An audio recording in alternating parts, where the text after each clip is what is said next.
मदन कौशिक और हरेक सिंह जी मेरे साथ बैठे हैं और दोनों लोगों ने आपस में कल बात करके तय किया था कि हम लोग 4:30 बजे मिलेंगे। तो यही राजनीति संदेश देती है कि मंच पे कुछ और होता है और अंदर खाने कुछ और होता है। आप देख लीजिए, क्यों? अच्छा है ना? नहीं, देखिए, मैं एक बात कह रहा हूँ जी जी प्लीज। कि जब मैं कांग्रेस विपक्ष का नेता था, मदन भाई बीजेपी में मंत्री थे जी। हम सदन के अंदर बहस करते थे, लेकिन हमारे संबंध जब भाजपा में भी रहे, साथ साथ रहे, तब भी वैसे ही रहे। तो यही तो बता रहा हूं मैं कि ये मदन जी और हरक जी ने दोनों ने तय किया कि हम लोग 4:30 बजे ही मिलेंगे। ये अलग बात है कि वो मुहूर्त क्या होगा और नक्षत्र क्या कहेंगे, ये बाद में बताएंगे, क्यों? है ना? लेकिन चलिए हम लोग शुरुआत करते हैं राजनीति की। अभी मैं यहाँ पे जो है ज्योतिषों का जो है एक कार्यक्रम चल रहा था, तो हमने पूछा कि भाई ज्योतिषी के पास हर कोई जाना चाहता है, हैं? तो राजनेताओं की भी चर्चा होने लगी। तो वह भाई हरिद्वार में किसकी कुंडली बड़ी अच्छी है? तो एक जोशी महोदय ने कहा कि नहीं, मदन कौशिक जी की कुंडली बड़ी अच्छी है, आगे उनका भविष्य बड़ा उज्जवल है। क्या नितार देखें इसमें आप? देखिए, राजनीति में काम करते हुए आगे बढ़ना, ये किसी भी राजनेता के लिए समाज के बीच में काम करने का एक तरीका होता है। रिजल्ट क्या रहता है इसके लिए जो भी नहीं, लेकिन काम तो रिजल्ट के लिए करता है सर। हाँ, रिजल्ट देखिए, काम सब करते हैं, लेकिन काम करते करते कोई उसी काम को करते हुए मंत्री बनता है, कोई मुख्यमंत्री बनता है, कोई केंद्रीय मंत्री बनता है, कोई सांसद बनता है, कोई विधायक बनता है। नहीं, मदन कौशिक की इच्छा क्या है? अब कैबिनेट मिनिस्टर राजनीति में इच्छा नहीं होती। नहीं, राजनीति में तो कहने के लिए नहीं, कहने के लिए तो यही होता है कि मेरी इच्छा कुछ नहीं, मैं तो कार्य करता हूँ। अरविंद भाई, राजनीति में तो काम करना है। मैंने तो यही देखा है सर कि इच्छा तो होती है, लेकिन कहना होता है कि तो नहीं, मैं तो कार्य करता हूँ, मेरी इच्छा नहीं है, मैं तो सड़क पे रहूंगा। तो वो अलग से बताऊंगा। देखिए, यही होता है। देखिए, राजनीति का रंग जो है, जो जिसने समझ लिया ना, वो बहुत महान कहलाता है। और देखिए, मदन भाई ने ये दिखा भी दिया, कह भी दिया कि वो अलग से बात होगी, तो सामने नहीं बताऊंगा। चलिए, सामने जो बता सकते हैं वही बताइए। देखिए, राजनीति में क्या होता है कि हमें पार्टी के अंदर काम करते हुए जो जिम्मेदारी मिलती है, उसका निर्वहन करना, यही किसी कार्यकर्ता का सबसे बड़ा काम होता है। अब नेतृत्व क्या तय करता है, नेतृत्व क्या जिम्मेदारी देता है, नेतृत्व किस प्रकार का काम लेता है, वही आगे बढ़ना है। तो कल जब आपने मुझे कहा आना है 2:30 बजे, तो मैं चित्तौड़गढ़ में था। तो तब मैंने कहा कि मेरे साथ कौन है। भाई ने बताया कि ये भी राजस्थान में थे, पता नहीं कहाँ से हो क्या है। अच्छा, तो मुझे जब परवीन भाई से बात हुई तो मैंने कहा मैं 2:30 बजे नहीं पहुंच पाऊंगा। तो उन्होंने कहा हरक सिंह जी से बात हो गई 2:30 बजे की। मैंने कहा मैं बात कर लेता हूँ। ठीक है, तो मैंने बात करके 4:30 का समय फिक्स किया। हरक भाई, मुझे ये बताइए कि आप तो एकदम मुख्यमंत्री के पद के नजदीक थे। मैं आज हम लोग अभी बैठे थे तो हम लोग राजनीति की यही बातचीत कर रहे थे कि हरक सिंह जी मुख्यमंत्री के पद के इतने नजदीक पहुंच के इतने दूर कैसे चले गए। तो मुझे किसी ने कहा कि भारतीय जनता पार्टी और कांग्रेस वाले दोनों ने मिलकर उनका काम लगा दिया। तो मैं ये समझना चाहता हूँ, अभी तो आप कांग्रेस में है ना, लेकिन मुझे आप ईमानदारी से बताइए कि कैसे इतनी दूरी बढ़ गई हरक सिंह जी? आप जमीन के नेता, छात्र जीवन से आपने राजनीति शुरू की, लंबा आपका कैरियर हो गया, और किसके मन में मुख्यमंत्री बनने की इच्छा नहीं होती? मैं एक बात कह रहा हूँ आपसे, मेरी बात पहले खत्म हो जाए। मैं समझ गया आपकी बात को। आप और नहीं, मदन जी को भी मैं नहीं छोड़ रहा हूँ, इनके मन में भी इच्छा होगी, भले ही हम लोग कुर्सी के नीचे उतर के बात करेंगे इसको। देखिए जी, जैसे मैंने कौशिक जी ने कहा, और मैं कौशिक जी की बात से भी आधा सहमत हूँ और आपकी बात से भी आधा सहमत हूँ। हम लोग दोनों मिला के पूरा होंगे, आप पूरा कर लीजिए। मैं इसलिए कह रहा हूँ जी कि, और मैं हमेशा एक बात कहता हूँ, मैं इस बात से मैंने इसलिए कहा ना, आधी बात से सहमत हूँ। चाहे राजनीति हो, चाहे समाज सेवा हो, चाहे वकालत आप करो, चाहे नौकरी आप करो, अगर लक्ष्य नहीं बनाया आपने, मैं तो कांक्षा नहीं है आपकी, तो मैं हमेशा एक बात कहता हूं, मैं तो कांक्षाहीन व्यक्ति, खुद के लिए भी बोझ है जी, परिवार के लिए बोझ है, समाज और देश के लिए भी बोझ है। मैं तो कांक्षा होनी चाहिए, लेकिन इतनी बड़ी महत्वाकांक्षा ना हो कि आपकी महत्वाकांक्षा आप पर भी, समाज पर भी भारी पड़ जाए जी। मैं आपकी बात कर रहा हूं कि भाई आपने कहा कितना राजनीतिक लंबा कैरियर है जी, और ये बात सच है। क्योंकि 3-4 लोग उत्तराखंड में जी हाँ, ऐसे मुख्यमंत्री बन गए जो राजनीतिक दृष्टिकोण से, अगर तिवारी जी को छोड़ दिया जाए, हालांकि राजनीतिक दृष्टिकोण से खंडूरी जी को भी मैं बीजेपी में लेकर आया था 91 में, जब वो पहली बार पार्लियामेंट चुनाव लड़े थे। मैं पौड़ी का जिला अध्यक्ष था और मैं उनको बीजेपी में लेकर आया था। उनके घर पे जाने वाला पहला व्यक्ति मैं हूं। कमलेश जी संगठन मंत्री और मैं पश्चिम उत्तर प्रदेश संगठन मंत्री, और मैं दिल्ली में उनके घर पे गए थे, खंडूरी जी घर पे।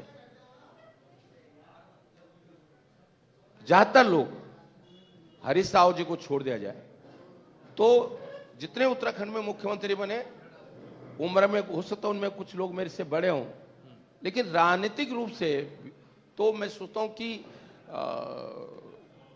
बहुत पीछे। जैसे निशंक जी का मतलब मैं आप कहना चाहते हैं उनको नहीं बनना चाहिए? नहीं, मैं जो मैं कहना चाह रहा हूं, जो आप उसको गलत समझ ले जाओ, मैं ये कहना चाह रहा हूं जी कि जैसे मैं 91 में 28 साल की उम्र में विधायक बना पहली बार, जी, मैंने कभी सोचा भी नहीं था कि विधायक जीतूंगा। कोई भाजपा का उत्तराखंड का व्यक्ति सोचता ही नहीं था कि भाजपा से 19 में से, उस समय हरिद्वार को नहीं जोड़ते थे हम उत्तराखंड में, पहाड़ी वाले एरिया में, ये मैदान वाले यूपी वाले एरिया में था कि 19 में से 15 विधायक भाजपा के जीत जाएंगे, और मैं जीत गया। मैं 28 साल का था, मेरे पास उस समय स्कूटर होता था। मैं कभी सोचता नहीं था कि मैं जुगाड़ लगा रहा था कि कोऑपरेटिव बैंक का उस समय प्रशासक बन जाऊं तो एक जीप मिल जाएगी क्षेत्र में भ्रमण करने के लिए, और मैं अचानक मंत्री बन गया। मैं इस बात को इसलिए कह रहा हूं कि जिसकी मैंने कभी सोचा भी नहीं कि मैं एकदम विधायक बन जाऊंगा। उस समय विधायक बनना एक बहुत बड़ी बात होती थी यूपी के समय में, बड़ी विधानसभाएं होती थी, बड़ी विधानसभा होती थी, पुराने खानदान के लोग ही विधायक बनते थे। और मंत्री बनना तो मैं सोचता हूँ यूपी में 28 साल की उम्र में मंत्री बनना, तो मैं सोचता हूँ अपने आप में, और बिना कोई सिफारिश के। अब आप मुझे मैं जो कहना चाह रहा हूं, आप कहना क्या चाह रहे हैं, आप बताइए।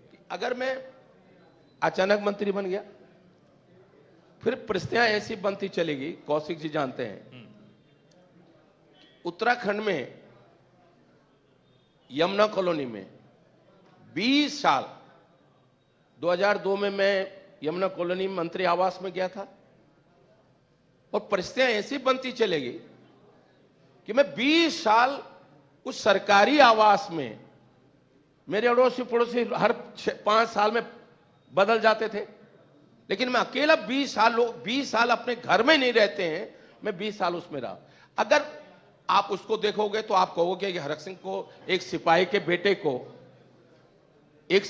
बेटे को राजनीति में बहुत कुछ मिल गया, जो 33 साल से यूपी से लेकर उत्तराखंड में मंत्री और राजनीति कर रहा हो। और अगर आप मुख्यमंत्री के पद के दृष्टिकोण से कहोगे तो आप कहोगे कि भाई हरक सिंह को कुछ नहीं मिला। तो देखिए, कुछ चीजें आपके हाथ में नहीं होती। ना वो बीजेपी ने मुझको मारा, ना कांग्रेस ने मुझे मारा, परिस्थितियां बनती है। देखो गीता में कहा कर्म करते रहो। अभी परिस्थिति क्या कह रही है ये बताइए ना मुझे। अब आगे देखिए ना, अब आगे जिस तरह आपने अभी इनकी जन्म पत्र दिखा दी। मैंने नहीं, ज्योतिष मेरे हाँ ज्योतिष दिखाई।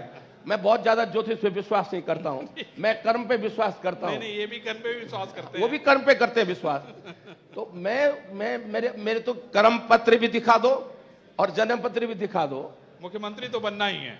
नहीं, अब वो मैं कह जाइए यहीं से, क्या करना है। नहीं, मैंने 2012 में, मैं जब विपक्ष का नेता था, जी,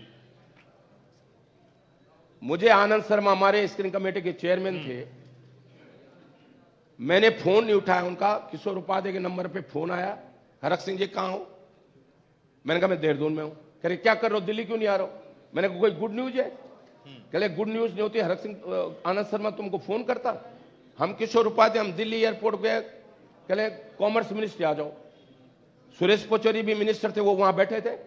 कह रहे इनके कारण आज तुम मुख्यमंत्री बने। मैंने उनके पैर छू लिए, 4 घंटा एज ए मिनिस्टर उनके साथ, चीफ मिनिस्टर, उनके साथ डिस्कस हुआ कि कैसे हाइड्रो प्रोजेक्ट बनना है, कैसे इंडस्ट्री लगनी है। कह रहे गुलाम नबी जी, और उनको भी धन्यवाद दे दो अहमद पटेल को कि आपके वजह से मैं मुख्यमंत्री बन गया। सारे न्यूज चैनल की वो भी वैन मेरे नीचे दिल्ली घर के बाहर सब खड़ी थी। रात ही रात खेल हो गया। 1 बजे रात सुरेश पचौरी का फोन आया कि एक थाली सामने रखी जाती है और खा नहीं पाता आदमी। मैंने उसके बाद मैंने सोशल मीडिया, नहीं तो उस समय सारे न्यूज चैनल के टीआरपी में सर्वे होते तो 53% उत्तराखंड में चीफ मिनिस्टर का लोकप्रियता में मेरा नंबर आता था।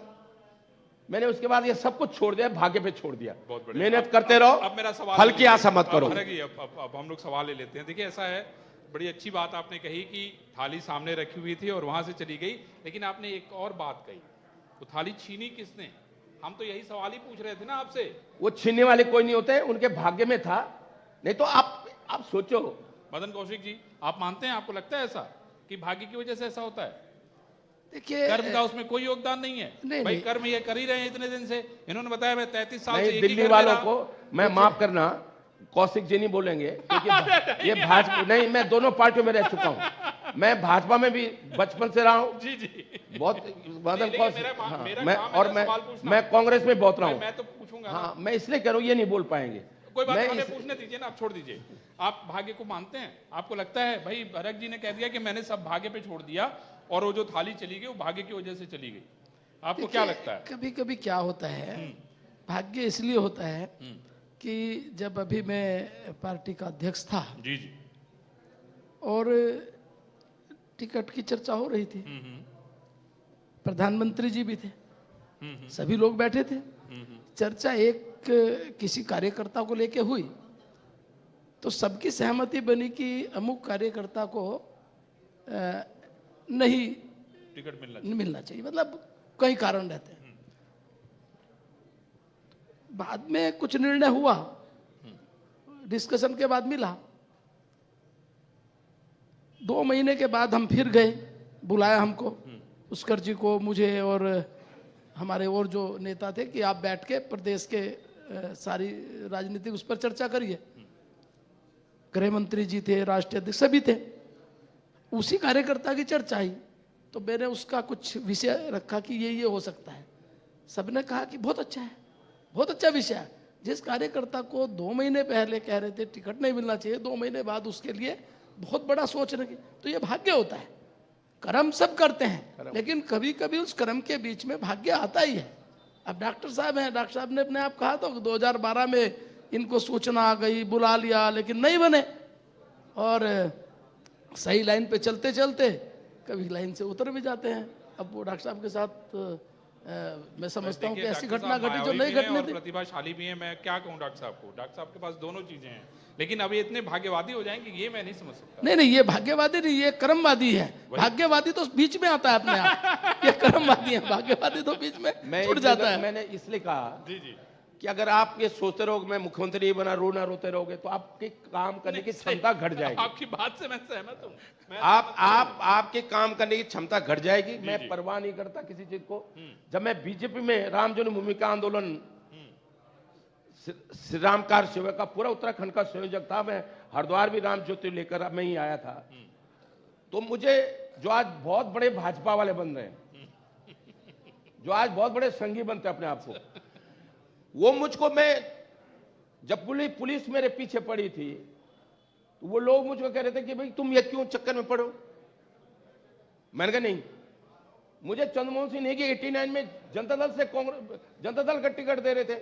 कह रहे भाजपा में क्या रखा, एक तुम हो, एक देवेंद्र शास्त्री, एक वो कोश्यारी है जो खिचड़ी खाता है, एक मोहन सिंह गांव से थैला लटका के चलता, कोई है नहीं भाजपा में। मैंने जी ने मैं भाजपा से ही लड़ूंगा। कह रहे हार जाओगे जमानत जब्त हो जाएगी। मैंने कोई बात नहीं, जमानत जब्त हो जाएगी। तो मुझे विपक्ष की राजनीति करने में ज्यादा मजा आता है।